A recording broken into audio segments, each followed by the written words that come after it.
George Washington. You know him as the first American president, but I know him as a Down! Yo, dude was a legit 6'2" unit amongst short kings and actively fought at the front lines, leading his men into battle during several wars for America's freedom back when Americans were just a bunch of farmers living under the tyranny of Britain. When Great Britain wanted to refuse America its independence, it was George Washington who stepped up and said, Not on my watch!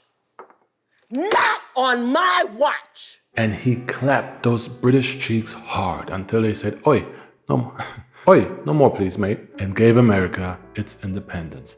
As I was saying, George Washington was a dog. Unfortunately, he was also a slave owner, so there's that. But, big ol' Kardashian butt right here. George Washington actually disliked slavery and wanted to free his slaves.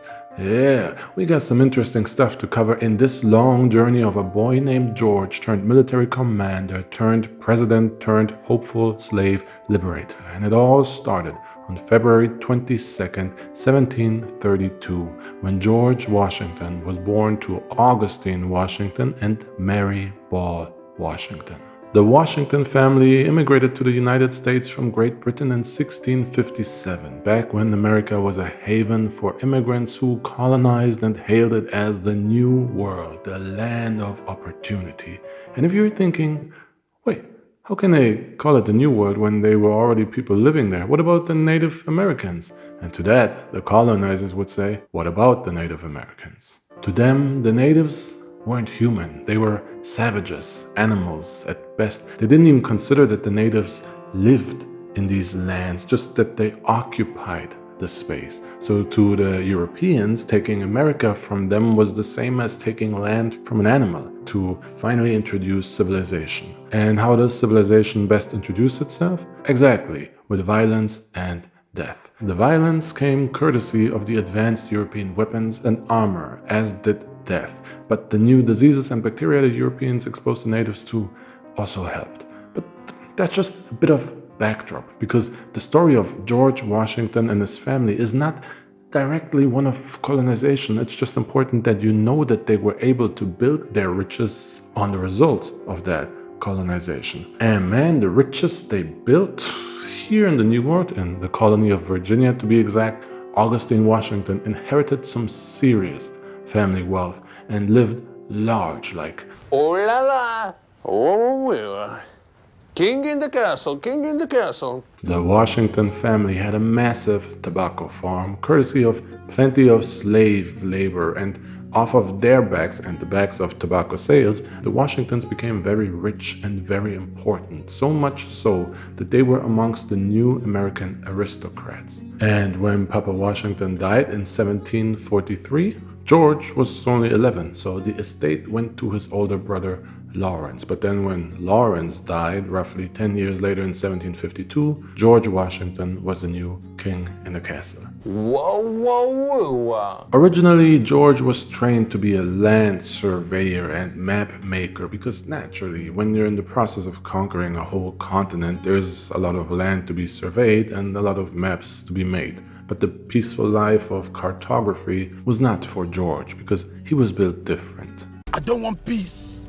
I want problems, always. So at age 30 in 1753, George Washington joined the Virginia militia, where he was appointed a major and sent to the front lines. See, aside from fighting the natives, the British also had to fight other European forces that were trying to make the New World theirs, most of all France, who wanted to settle in the same part of America as these British settlers. And in these particular parts of Virginia, there was a highly contested river, the Ohio Valley River, a strategically important location that both the British and French wanted as a regional stronghold. So both were building as many fortifications as possible at this western frontier. And that's exactly what George and his regiment were sent to do: build a fort and secure important territory. On the way to doing that, the commander of the regiment fell from his horse and broke his neck, and so suddenly George Washington was made commander of the regiment.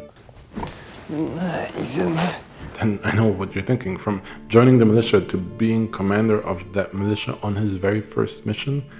Yeah, that tells you a lot about the quality of these troops. Keep that in mind for later, it will be important.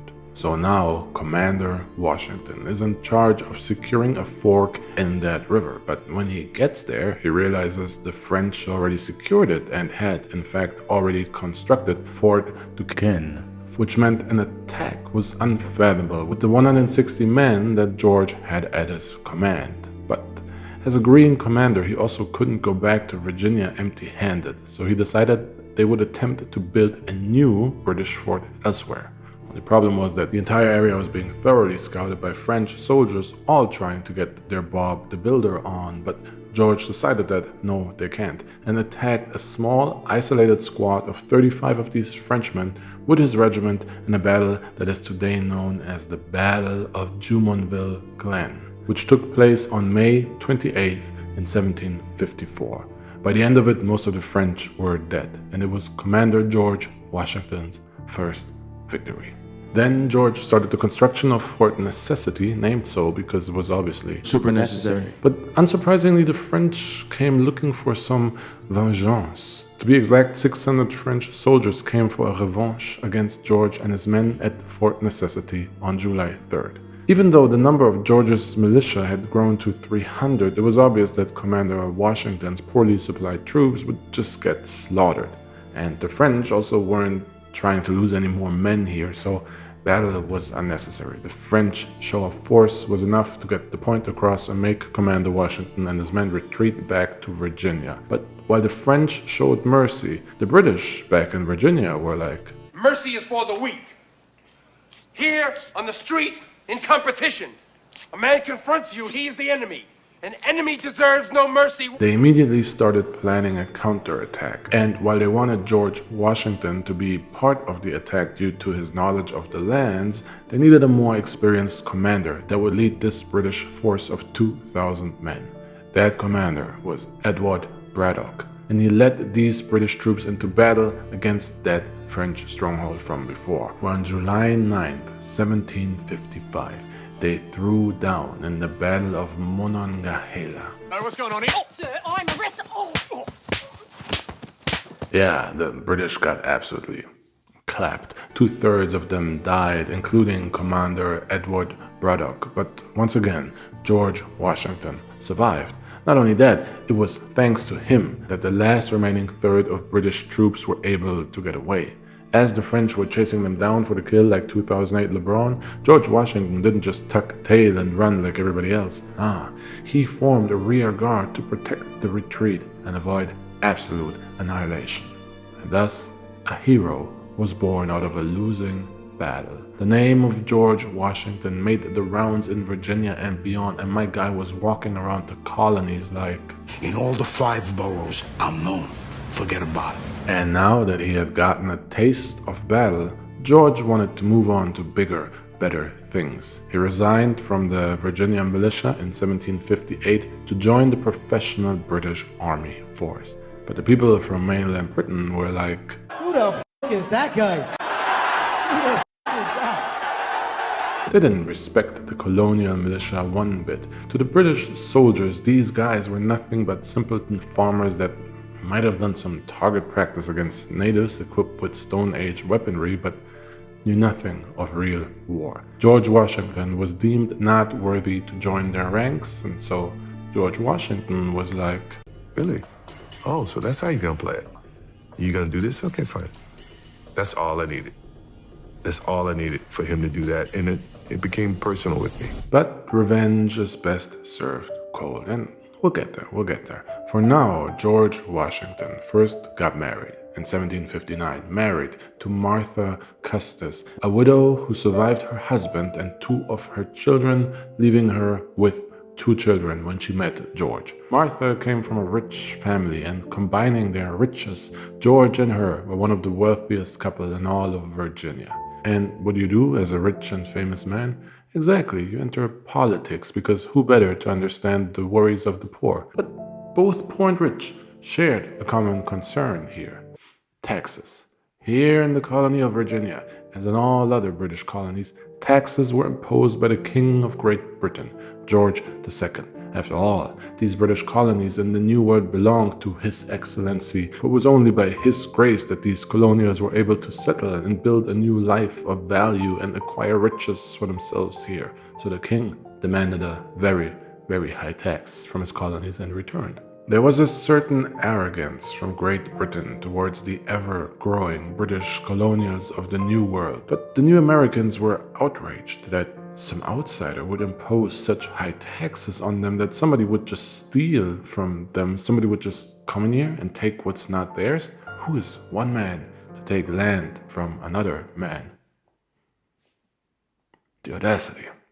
Very unironically, the colonizers believed these lands and its riches were rightfully theirs, and since they had no representation within the British law on the mainland, they saw the King of Great Britain as nothing but a tyrant. So when this tyrant sent his men to collect these taxes from the American colonies, everything boiled over. On March 5th, British military had already fired into a crowd of American settlers and killed 5, and on April 19th of 1775, better armed settlers resisted, clashed with the British yet again in what became known as the Battle of Lexington and Concord, and blood was shed, and thus began the American.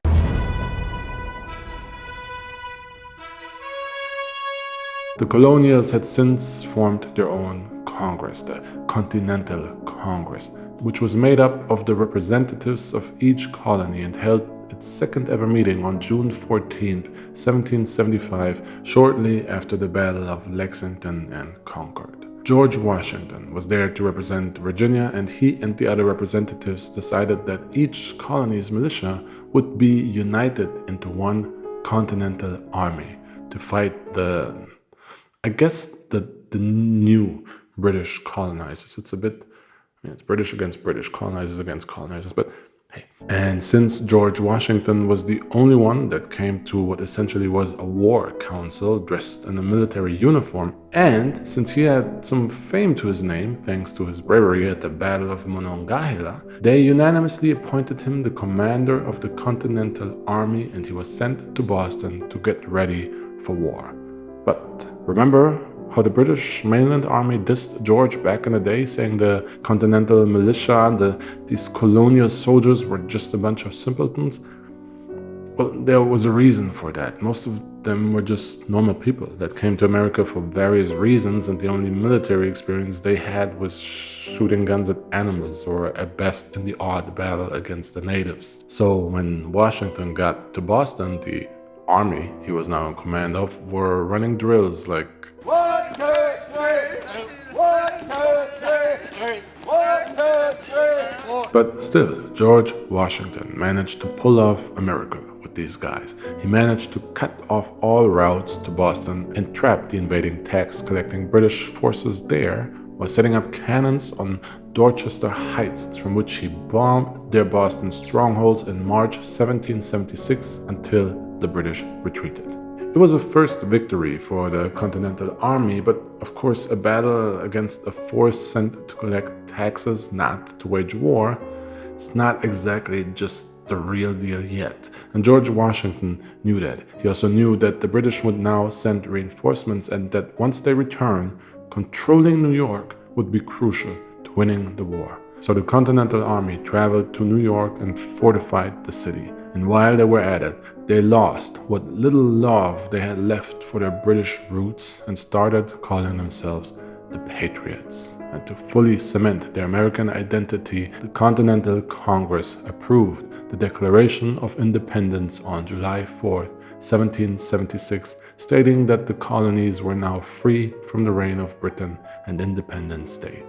With a new name came new purpose, and New York was fortified for 3 months until the British 20,000 war troops arrived in the harbor of New York in July 1776. But the Patriots were ready.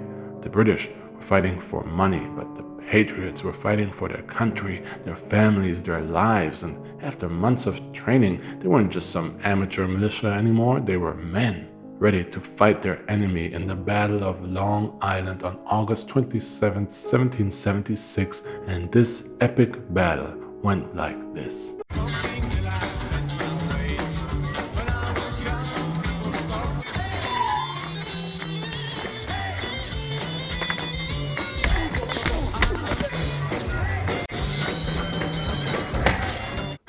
Yeah, they got absolutely whooped. Call them what you want, colonials, patriots, Americans, either way.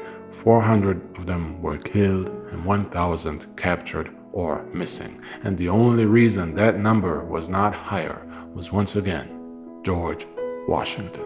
After the battle was lost, Washington organized a stealthy nighttime retreat via unexpected routes to avoid the invading British army and get his men to safety to regroup and to fight another day. Of course, there was still the fact that they were outnumbered and facing a professional army, but as I already said, the British were professionals fighting for money, a salary, a king's orders, a job.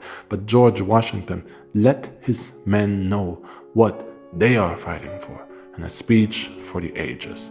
What will you do without freedom? Will you fight and tell our enemies that they may take our lives, but they'll never take our freedom? So this time, fired up more than ever, George Washington's men were ready to face anything. And when the British forces came to Manhattan Island on September 1776, the Patriots all ran away in panic. No, nobody even tried to fight. Everybody just noped the hell out of there with quickness. So eventually only George Washington was left basically alone, ready to face the enemy army that was just hundreds of yards away,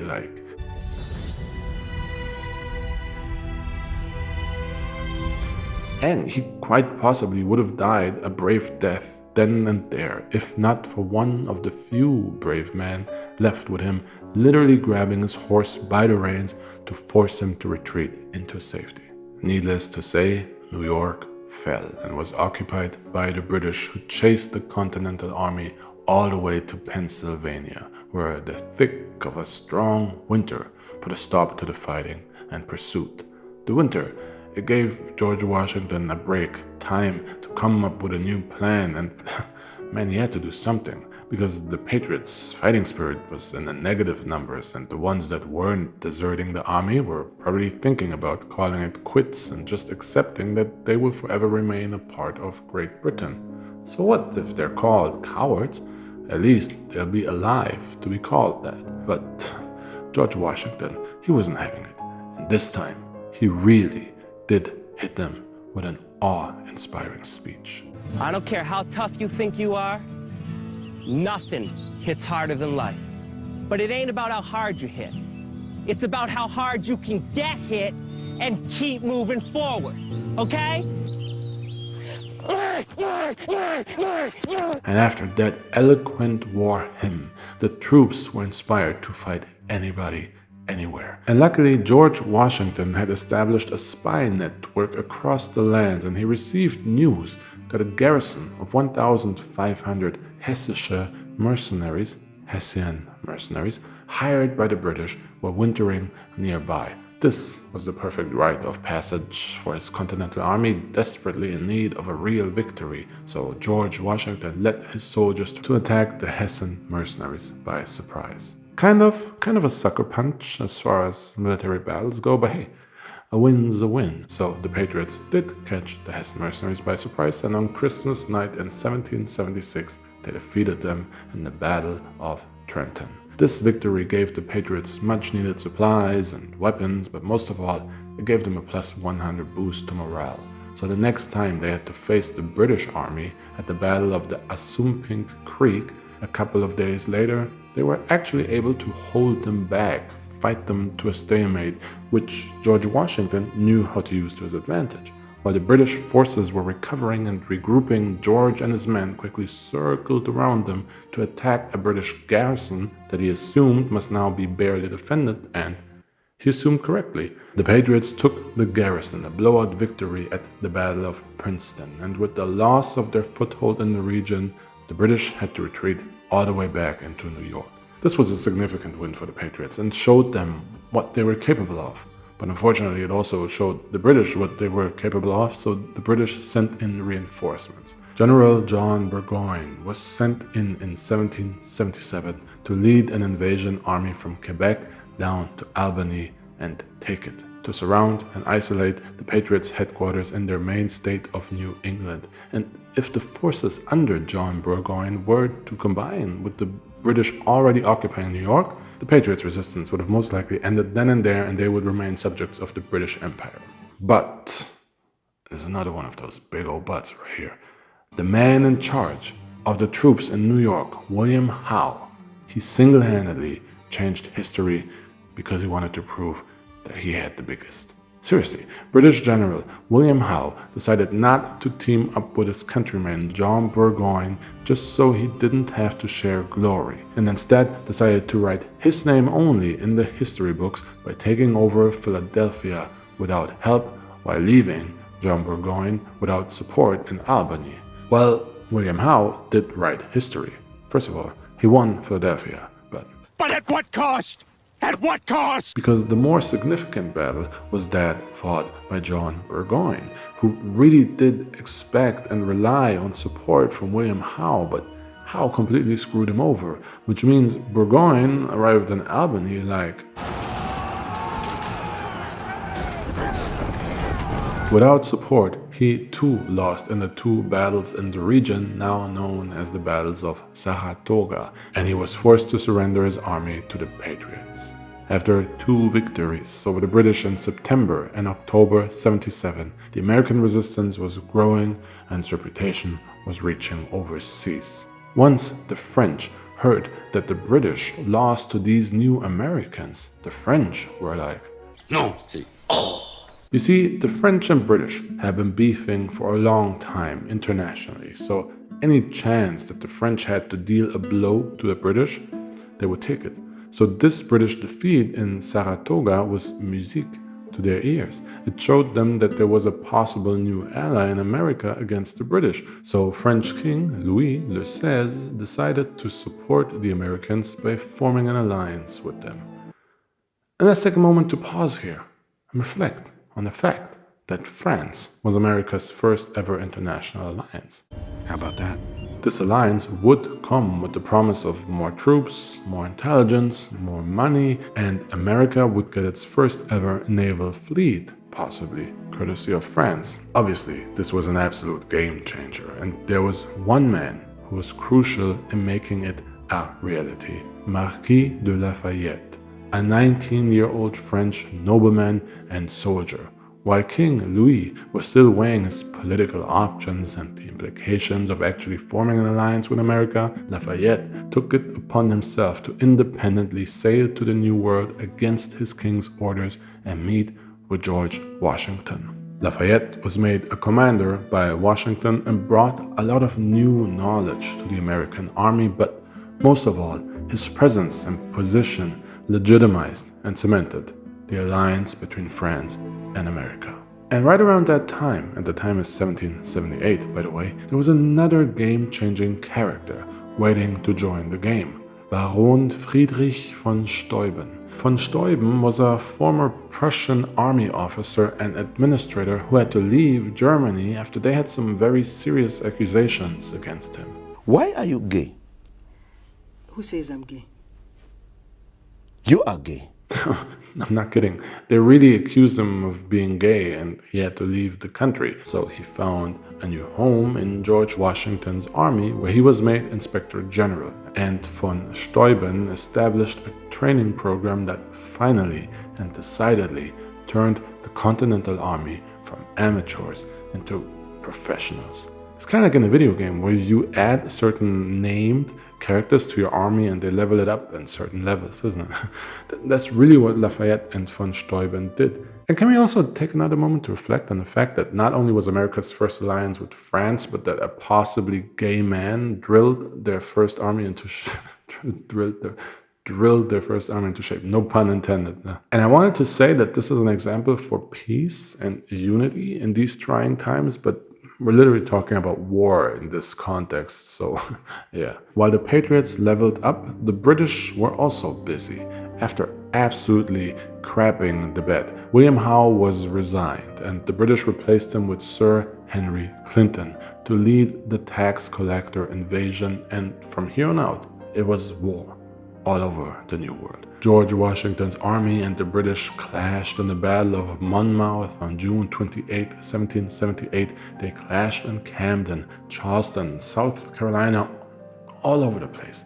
And if you regularly watch my videos, you know that I leave the details of these battles and wars, I leave that to other channels who do a great job of going into strategy, formations and whatnot. As far as I'm concerned, all you need to know about this war is that Hey, John. That was a pretty good fight, huh? Yeah. and ultimately George Washington, now commander of a large American army that included French soldiers and a French fleet, ultimately he had enough firepower to make the British forces surrender. The loss of life and the expenses of war weren't worth control over forever rebellious colonies.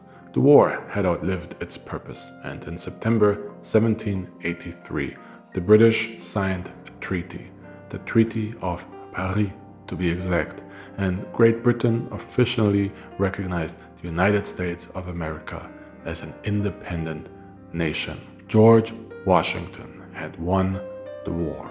And I mean, he basically had won America, shaped it, built it, made it, whatever you want to call it, but it meant that George Washington wasn't just a national hero, he was the national and the hero. So after the war was won, a colonel suggested that George Washington should seize all the power at his fingertips, seize it, and declare himself King of America.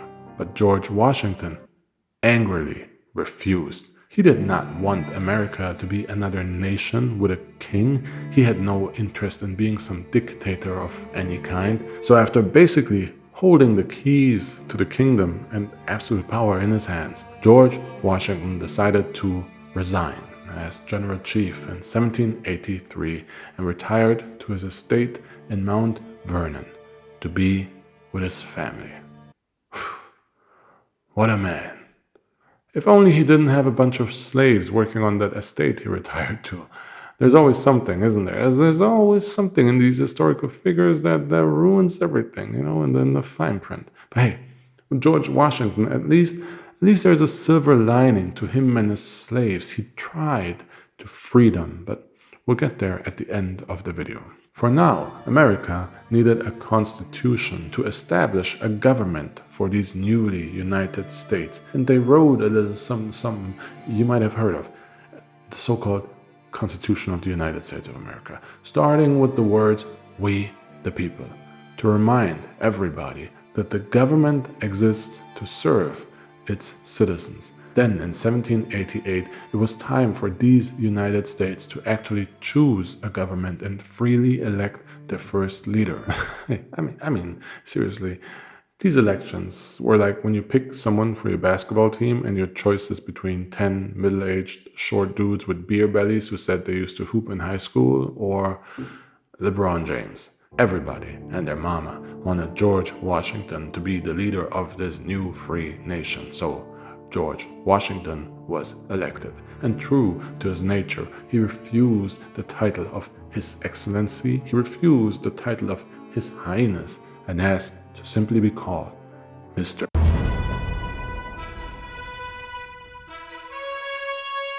And thus, George Washington, the man who led a bunch of colonies to win their independence, became the first president of the United States of America.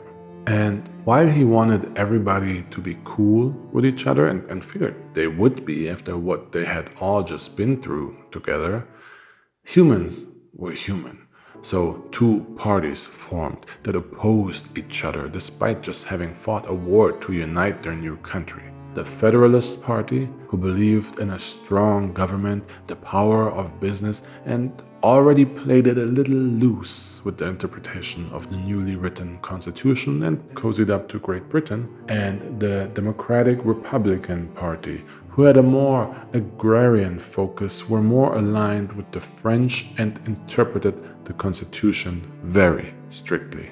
George Washington hated the fact that these parties existed and didn't join any political party. He just wanted America to be united, and that was hard enough as it is. Bringing all these independent former colonies together was a tall order. He didn't need two political parties bickering over the details of how to do it. In fact, George Washington warned against political parties and foreign entanglements. I won't go into the details of those parties or their first leaders, Alexander Hamilton and Thomas Jefferson, just yet. They will get their own video. For now, it only matters that George Washington was against it, because he was dealing with bigger things, uniting independent states for the first time, which still saw him taking to the battlefield as president, leading troops to enforce all these new laws and crush rebellions. And of course, the political parts of the jobs were also important, like playing middleman between political parties arguing over how to do all of that, and managing relations with France, Britain, and increasingly so the rest of Europe.